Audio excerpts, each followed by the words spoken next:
La chronique du dernier journal, comme chaque samedi maintenant, la chronique du cinéma. France Roche cette semaine est à Cannes, bien sûr. Elle suit pour nous la plus grande manifestation du monde en matière de cinéma, le Festival de Cannes. Ce soir, dans sa chronique, France évoque 3 films présentés à Cannes. Manhattan, le fameux film de Woody Allen. Eboli, qui fait partie de la sélection italienne. Et puis enfin, un film du Polonais Wajda. Il s'appelle Sans anesthésie. Mais d'abord, France nous parle du livre de Lorraine Bacall qui vient de sortir. Les habitants de l'hôtel où réside Lorraine Bacall pendant le festival ont été envahis pour le week-end par une meute de photographes et de journalistes qui étaient convoqués là pour la conférence de presse que la vedette donnait afin de lancer son livre « Lorraine Bacall par moi-même ». Quand on lit ce livre, on s'aperçoit que les vedettes anglo-saxonnes, aussi bien Lorraine Bacall que Lily Palmer, que David Niven, que Rex Harrison, écrivent dans leur livre quelque chose qui n'est peut-être pas toute la vérité, mais qui ressemble à la vérité. Et ils racontent même avec un certain courage des anecdotes qui auraient valu des procès à des journalistes s'ils l'avaient relaté dans leurs journaux. Alors que les vedettes européennes, quand elles écrivent leurs mémoires, ne cessent de faire des compliments à leurs amis, voire à leurs ennemis, et en tout cas toujours à elles-mêmes. Je crois que jamais j'écris un livre de ma vie. Mais cette fois, il y a Robert Gottlieb, qui est éditeur suprême de Knopf à New York. Il m'a demandé, il veut un livre sur ma vie, toute ma vie. Pas seulement Hollywood, pas seulement Bogey et moi, mais toute ma vie. Et je n'ai pas rien à faire. Il n'y a pas un film merveilleux, il n'y a pas une pièce merveilleuse. Si j'ai dit, OK, je sais. Ça a duré longtemps d'écrire ça? Oh, plus que 3 ans. C'est longtemps.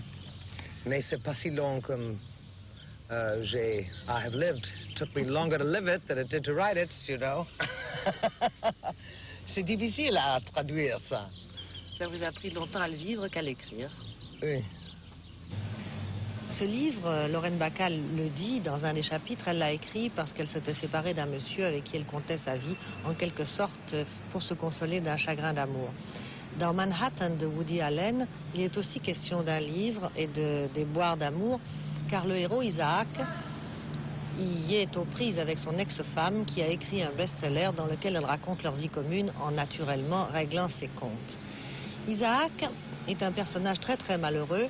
Il n'a que des ennuis avec les femmes. Quand il tombe amoureux de l'une, elle le quitte pour un autre. Tout le film, qui est assez mélancolique, fait pourtant sans arrêt rire parce que le héros en est Woody Allen et que tout ce qu'il dit très tristement est toujours drôle, percutant, vrai et irrésistible. Il critique beaucoup le milieu des intellectuels new-yorkais qui ne pensent qu'à être intelligents et drôles et qui finalement ont perdu leur cœur. Il garde cependant une certaine confiance dans l'âme humaine puisqu'à la fin du film, une jeune héroïne avec qui peut-être il sera heureux lui dit « Crois-tu qu'il y a des gens qui ne se laissent pas corrompre? Crois-tu qu'il n'y a personne en qui on peut avoir confiance ?» Confiance en la nature humaine, Francesco Rosi l'a fait dans Eboli. En effet, son héros est un opposant au régime mussolinien qui est exilé dans la plus pauvre province de Lucanie par le régime fasciste.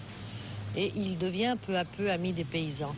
Gian Maria Volonté joue merveilleusement un intellectuel chaleureux, de ces intellectuels qui écoutent les autres au lieu de parler. Et la manière dont il comprend les paysans est extraordinaire. En Italie, on peut raconter des histoires de paysans qui sont intéressantes. En France, généralement, on trouve qu'un paysan est quelque chose qui fait bien dans le décor, à peu près comme les arbres ou les vaches.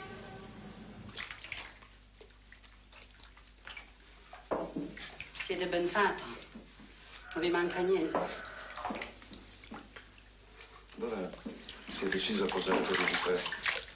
No, il ritratto no. Perché? Perché non si può. E poi uno resta prigioniero di chi l'ha fatto.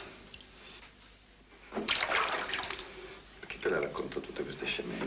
Non sono scemenze. No, io il ritratto te lo faccio.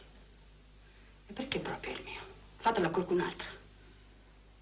No, io lo faccio a te. Allora io me ne vado. fai quello che voglio io. No, me ne vado.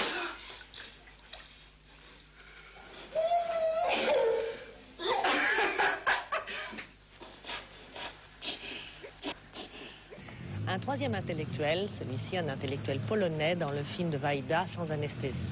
C'est un grand reporter qui un jour décide de rompre avec le conformisme du pays et de dire ce qu'il pense au cours d'une émission de télévision. Naturellement, sa vie devient un enfer, sa femme le quitte.